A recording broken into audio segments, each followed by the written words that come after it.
Utulivu wa nafsi ni pale ambapo unaridhika na kile unachokipata na unajipanga kuja kupata zaidi.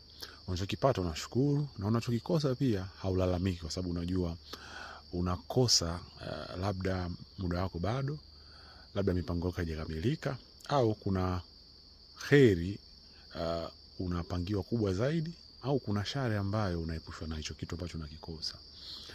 Lakini haumizwi na mafanikio ya watu wengine. Mtu akifanikiwa haupati wivu, bali unapata faraja kwa kuona mwenzako kafanikiwa. Unapunguza idadi ya watu ambao either wanapata tabu na lalamika, au watu ambao wangeweza kukutegemea wewe. Kwa hiyo una appreciate baada ya kulalamika sana.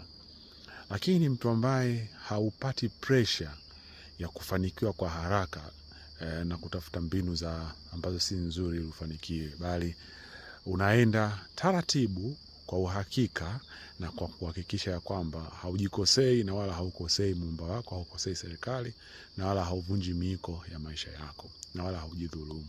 Kwamba unajua ipo siku utapata. Unajitahidi, unapambana, na unajua ipo siku utapata.